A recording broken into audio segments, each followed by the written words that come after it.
Okay, good afternoon or good morning to everyone, depending on where you are. I will tell you a little bit about myself. Okay, I can't see you, but that's me. So I have been in clinical research now for just about 4 decades.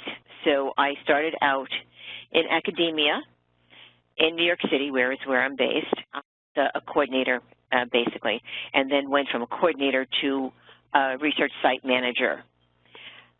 I did that for about 20 years and then transitioned to industry.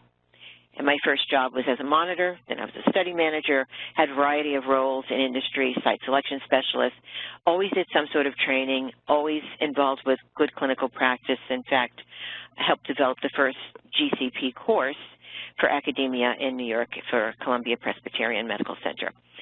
Transitioned about 8 years as an independent consultant, specializing in training. So I am your trainer today for Barnett, and that's a little bit about me. Okay, so what our objectives today, what we're going to cover, basically we're going to look at your understanding of good clinical practice standards and how to apply them to this whole research enterprise. So regardless of what role you're in, we need to follow GCP. And for those of you who have a lot of experience, especially those CRAs out there, I am looking towards you when we have some examples that you might be able to share or some experiences. And, you know, we talk about CAPAs and root cause analysis, what you're doing with your sites presently. It would be very helpful to share. We're going to look at the role of quality systems in this whole good clinical practice environment. And there's been more and more push towards having these quality management systems in place over the last few years. We'll talk about that. And then we're going to be able to apply, hopefully, good clinical practices through critical thinking in the context of real-world clinical research scenarios and simulations. And then as I said, we're going to spend a lot of time on root cause analysis, how to come up with corrective and preventive action plans, so that they're actually functional, that they actually succeed, and that we help our sites. I'm sure you probably know that with the recent, well, not so recent now, the ICH E6 revision back 4 years ago, it was adopted just 2 years ago by the FDA's official guidance document. What it states in there, pertinent to this topic today, is that as sponsors, we need to go into our sites and create CAPAs, right? We need to do root cause, it tells us we need to do root cause analysis when it's necessary and come up with corrective and preventive actions.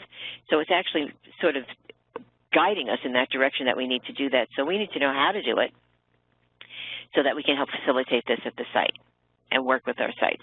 Many of the sites will not know, they may know root cause analysis and kind of in a very superficial way. And some of you may know it in a superficial way. So we're hoping that we will be able to give you some real tools to work with and different methods to work with. All right, so let's take a look first at the very basics here. So the foundation, where are we getting our GCPs from?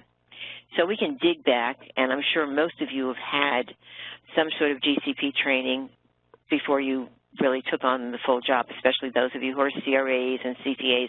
I'm sure you had some general GCP training at your company, maybe some even online, some maybe in person.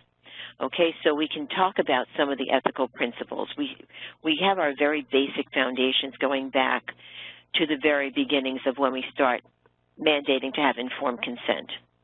You know, it's fairly recent in history. Well, we have informed consent evolving, that whole concept.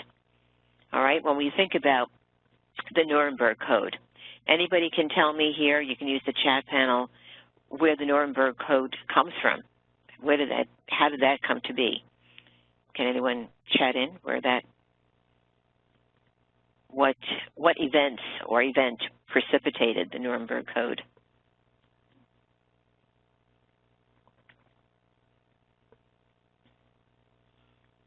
There was something specific. Yeah, the Nazi doctor medical experiments, basically. So yes, during World War II, we had Nazi doctors who were performing medical experiments, and some were, you know, well, they were all done without informed consent, obviously, and you're right, in terms of concentration camps, in terms of doing this on unwilling victims, really.